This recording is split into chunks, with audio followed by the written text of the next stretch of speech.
Hey guys, what is up? It is Ryan Sneaks. Today, Jordan Brand Retro, one of my favorite sneakers of all time. Right there next to the Bread 1.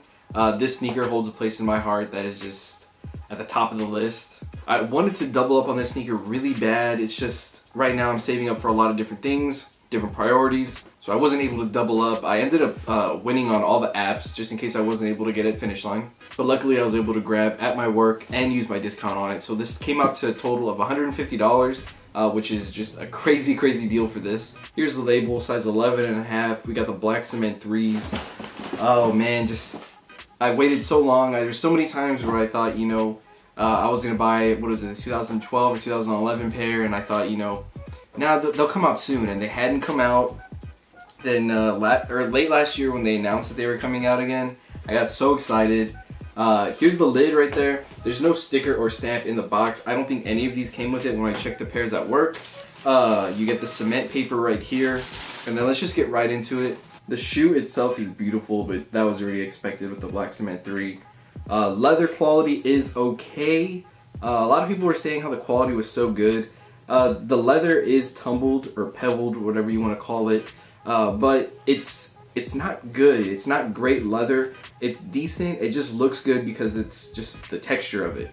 The cement print is actually really nice. That's probably my favorite part of the shoe quality wise. I don't see any mix-ups or anything like that on it.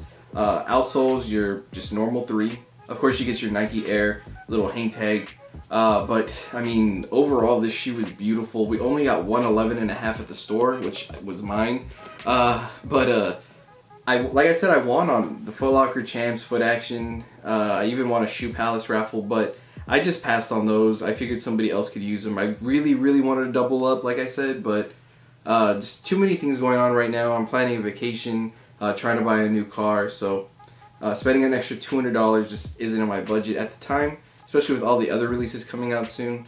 But being able to pick these up for under retail is just amazing. These things are so nice. Here's the other shoe. Quality wise, like I said, it's decent. Craftsmanship, there's a few strings hanging off on the other one.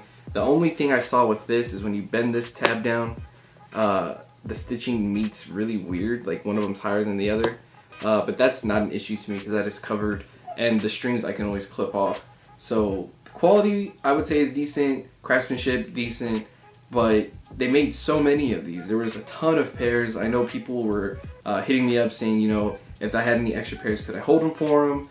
And then they all text me today saying, never mind, I was able to get off Sneakers app or Dick's Sporting Goods or NBA store. So many places had them. I ended up only helping out one buddy that needed a pair when I originally had like 12 people text me asking for me to help.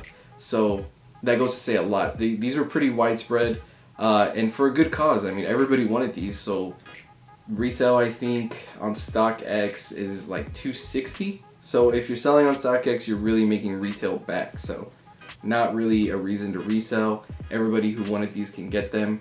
Now I'm only hoping that they bring back the white cement 3s because they did that free throw line, but I wasn't able to get those, and those are super limited. So hopefully they just do the white cement soon.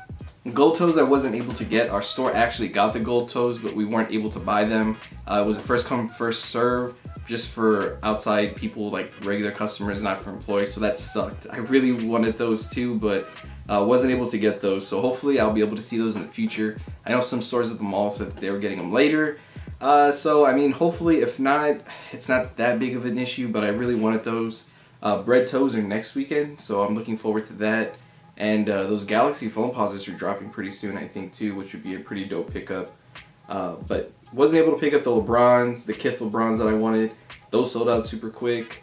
Wasn't able to pick up any of the 4D shoes that released with Adidas. A lot of stuff that I just struck out on, like the OVO 8s I couldn't get. Like, I don't know what it is with my luck lately, but I was able to get these. This is all I really cared about. But I mean, come on now. So hopefully my luck gets a little bit better throughout the week. There's going to be tons and tons of releases coming out with Nike and Adidas. All-Star Weekend is here, so I mean, it's crazy. So hopefully I'm able to get some more stuff. I was able to get some, the BYWs, the Adidas, I was able to get those, so I'll do a review on those soon. But this one is what I was really hoping for and looking forward to, so very happy I was able to get a pair. So just drop a comment down below, let me know if you were able to grab one. I don't think anybody had issues getting a pair, but if so, just let me know how this whole release went down for you. But that is going to be it for this one. Just wanted to do a little rundown of my favorite shoe to drop this year. Probably going to be my favorite just dropping in all, because even if they do end up releasing the white cements, this one I hold above that. I had the True Blues and I sold those thinking the white cements would be coming out soon, and they didn't. So hopefully they do, because I kind of miss my True Blues if I did that for no reason. But that is it. Thank you again for watching. Don't forget to hit that like, comment, and subscribe button, and I'll catch you guys next time.